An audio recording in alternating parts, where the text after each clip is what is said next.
బాగున్నావమ్మా? బాగున్నానన్నయ్య, నువ్వెలా ఉన్నావు? బాగున్నాను. రా లోపలికి వెళ్దాం. రా కూర్చో. సో ప్రయాణం అంతా బాగానే జరిగింది కదా? నీ ఫేవరెట్ నెత్తిపూరి. రా వడ్డిస్తారా? ప్లేట్ తిప్పు. నాకొద్దన్నయ్య, నాకు మంచి కాఫీ తాగాలని ఉంది.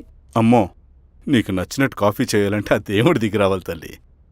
ఏంటో అన్నయ్య, మంచి కాఫీ తాగకపోతే ఇక ఆ రోజంతా అదోలా ఉంటుంది నాకు. రేయ్ సామి, అర్థమైంది. శిరీష్ అమ్మకి మంచి కాఫీ కావాలి, అంతేగా నేను వెళ్ళి పట్టుకొచ్చేస్తా. ఎక్కడికి స్వామి? మన ఊళ్ళో మెగాస్టార్ హోటల్ ఉందమ్మా, అందులో కాఫీ చాలా బాగుంటుంది, నేను వెళ్ళి పట్టుకొచ్చేస్తా. స్వామి, అమ్మా కాఫీ అంటే అక్కడికి వెళ్ళి వేడివేడిగా తాగాలి. నేను వస్తాను పద. అవునమ్మా, అక్కడ నేను కూడా తాగాను, చాలా బాగుంటుంది, వెళ్ళు. థ్యాంక్ యూ అన్నయ్య. ఆడుతూ పాడుతూ పని చేస్తాం.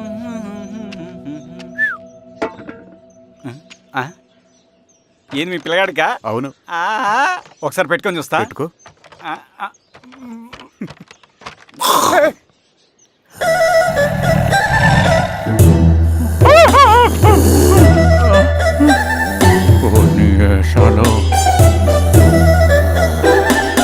ఇన్ని బట్టలు ఉంటే చూడండి, బట్టలు లేకుండా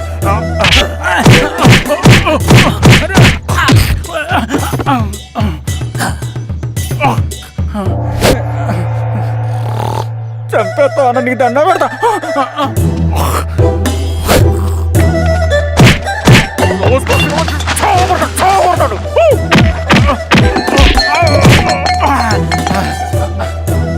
నేనన్నా బొట్టుని ఏందన్నా నాకు చంపుతా ఏంది?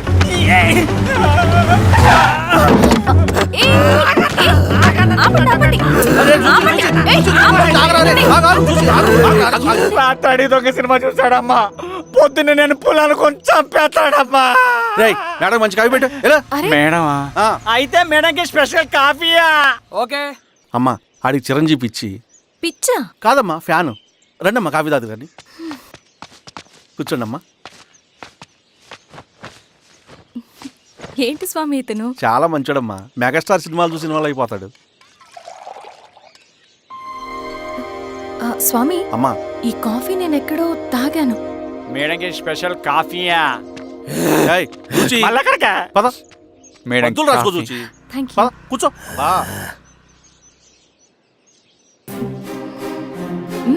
కాఫీ బాగుంది. ఎవరు చేశారు?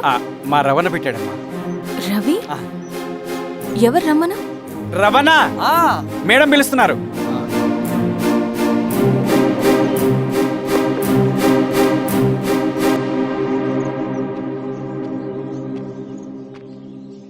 ఇతనే రవణ. శిరీష మీరా? రవి, నువ్వేంటి ఇక్కడ? కాఫీ బాగుందా? చాలా.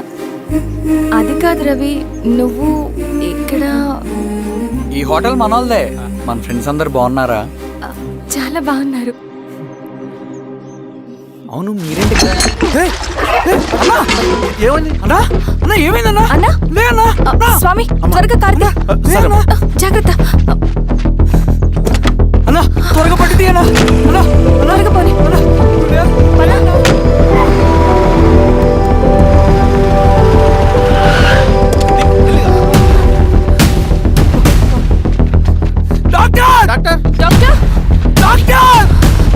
ఏమైంది డాక్టర్? త్వరగా చూడండి డాక్టర్.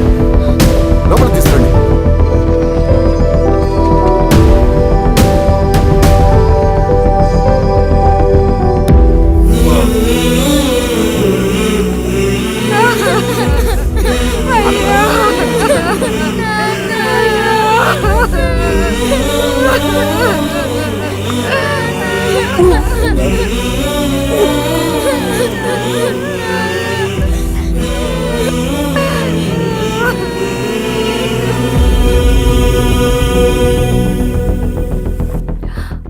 ఎలా ఉంది డాక్టర్? డాక్టర్ చనిపోయాడమ్మా.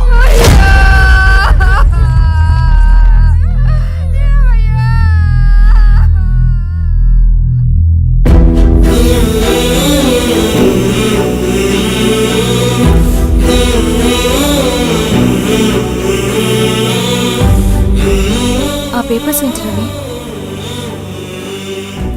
అతని భూమికి సంబంధించిన పేపర్స్. 1 సంవత్సరం నుంచి ఈ పేపర్స్ పట్టుకుని ప్రతిరోజు ఎంఆర్ ఆఫీస్ చుట్టూ తిరిగేవాడు. భూమిని తాకట్టు పెట్టి అప్పు తీసుకున్న పాపానికి టైంకి వడ్డీ కట్టలేదని అప్పిచ్చిన ఆ దొర ఎంఆర్ఓ ఆఫీస్లో లంచం ఇచ్చి భూమిని తన పేరు మీద రాయించుకున్నాడు. ఈ ఎంఆర్ఓ ఆఫీస్లో ఎవరు నిజాయితీగా పనిచేయట్లేదండి. చెట్టు కట్టి నరకాలు ఒక్కొక్కడిని. నరికేడవేంటి రవి? నువ్వు కాగితం మీద ఒక బొమ్మ గీస్తావు, ఒక చోట సరిగ్గా రాదు, ఏం చేస్తావు? ఎరేజర్తో సరిచేస్తావా, లేకుంటే ఆ పేపర్ని చింపేస్తావా? మరి మనుషుల విషయంలో ఎందుకు రాదు ఆ ఆలోచన? తప్పు చేసిన ప్రతి ఒక్కరిని నరుక్కుంటూ పోతే చివరికి మిగిలేది మనుషులు కాదు, శవాలు.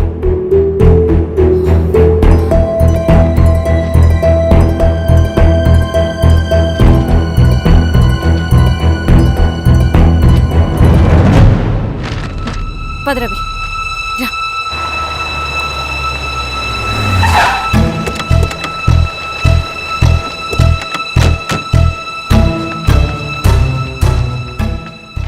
పానుకోటి నర్సయ్య ల్యాండ్ ఎవరు చూస్తున్నారు? మీరెవరు? ఇదిగోండి అప్లికేషన్. ఇది డిస్ప్యూట్ ల్యాండ్, ఎవడేం చేయలేడు. నీ నిర్లక్ష్యం, నీ లెక్కలేనితనం వల్ల ఒక నిండు ప్రాణం పోయింది. ఒక కుటుంబమే రోడ్డు మీద పడింది తెలుసా? ఏంటో మా గొడవ?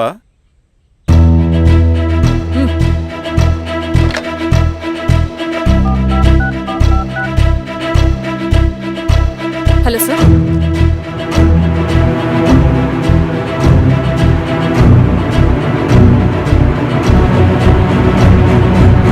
Okay sir.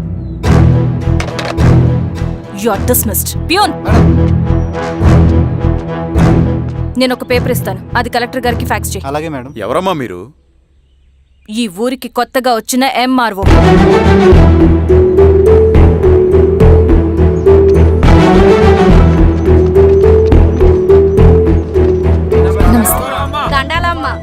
మీ పరిస్థితులు నాకు తెలుసు. పని చేస్తేనే మీకు పూట గడుస్తుంది. పనులు మానుకుని మీరు ఈ ఆఫీస్ చుట్టూ తిరగాల్సిన అవసరం లేదు. మరి ఎట్టాగమ్మా? నేనే మీ ఊరొస్తాను. ఆ రోజు అరగంట వీలు చూసుకుంటే చాలు, మీ పని పూర్తయిపోతుంది. దండాలమ్మా.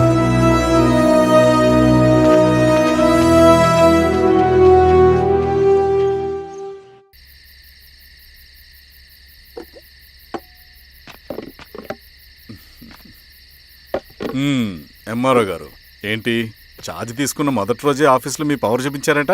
అన్నయ్య, నువ్వు సస్పెండ్ చేసిన వ్యక్తి నా దగ్గరికి వచ్చాడమ్మా. పాపం కన్నీళ్లు పెట్టుకున్నాడు. అతడి వల్ల నష్టపోయిన ఒక వ్యక్తి నా కళ్ళ ముందే చనిపోయాడన్నయ్య.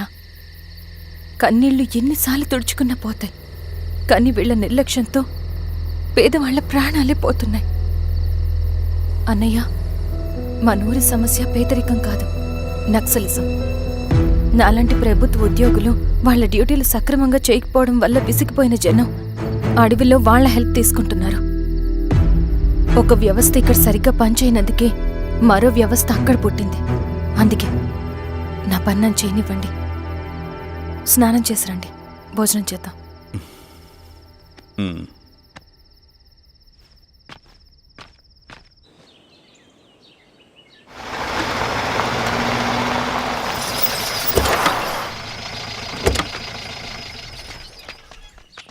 నమస్కారం అమ్మా. నమస్తే. ఇలా రండి. మీ ఊరు నుంచి కొందరు ఎంఆర్ఓ ఆఫీస్లో అప్లికేషన్స్ ఇచ్చారు. తను వాళ్ళ పేర్లు చెప్తారు, వాళ్ళని పిలవండి. అలాగే మేడం. వెళ్ళండి. Madam, coffee. నువ్వెప్పుడు వచ్చావు రవి? మీరు గంటకోసారి కాఫీ కావాలంటారు కదా, మాటి మాటికి వెళ్ళి రావడం ఎందుకని వచ్చేసా.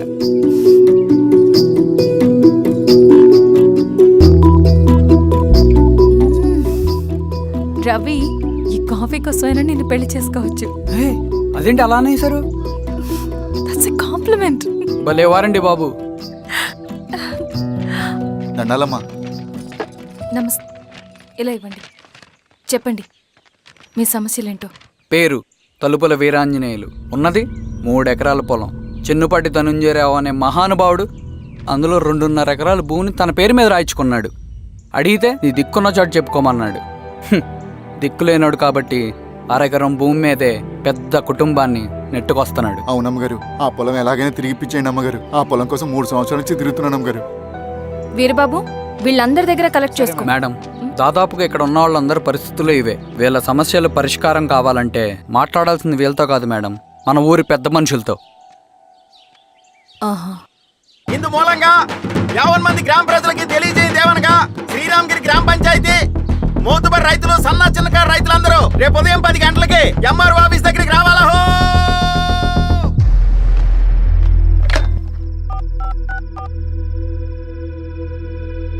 హలో, ఎవరు? నమస్తే బాబాయ్, నేను ఈశ్వర్ రెడ్డి. ఎలా ఉన్నావు? బాగున్నా. చెప్పు. బాబాయ్, శిరీష్ ఎంఆర్ ఆఫీస్లో భూ సమస్యల గురించి రేపు మీటింగ్ ఏర్పాటు చేసింది. ఈ విషయం మన వాళ్ళంతా ఎలా తీసుకుంటారో అర్థం కావట్లేదు. అందుకనే మీకు ఫోన్ చేశాను. శిరీష్ చెప్పింది చేయండి, అదే మనకి కలిసి వస్తుంది. సరే బాబాయ్, ఉంటాను.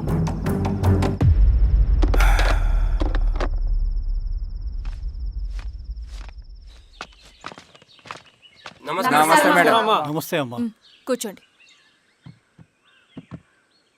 పొలాల్లో పండిన పంట కోతకొచ్చినా ఈ రోజుకి ఒక్క గింజ కూడా తెగకుండా పక్షులకు, పందికొక్కలకు ఆహారంగా పోతుందంటే దానికి కారణం ఇది.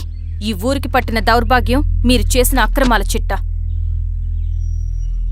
కడుపు మంటతో ఉన్నవాళ్లు మీరు చెప్పిన కూలీకొచ్చి ఎందుకు పనిచేస్తారు? దౌర్జన్యాలు చేసి దిక్కున్న చోట చెప్పుకోమన్నారు. ఇప్పుడు అడవే వాళ్ళకి దిక్కైంది. అది ఎవరి తప్పు? మొత్తం 100 ఎకరాల పైచిలుకు భూమి వాళ్ల దగ్గర దౌర్జన్యంగా లాక్కుని ఇన్ని సంవత్సరాలుగా మీరు అనుభవిస్తూ ఉన్నది. మీ అంతట మీరుగా తిరిగిచ్చేస్తారా, లేదా చట్టం ఎలా పనిచేస్తుందో మీకు చేసి చూపించమంటారా? అలా చేయండి మేడం. నువ్వు ఆగవే నరసింహులు. ఏం చేయాలో మా ఎంఆర్ఓ గారికి బాగా తెలుసు. అట్టా కానివ్వండి అమ్మా. ఇస్తే మీ పొలాలు ఇవ్వండి, మా వివం. మీ పేరేంటి? సామిరెడ్డి. రూల్స్ ప్రకారం వెళ్తే మీ మొత్తం పొలం పోతుంది. కూర్చోండి. రై సామరెడ్డి, కూర్చో.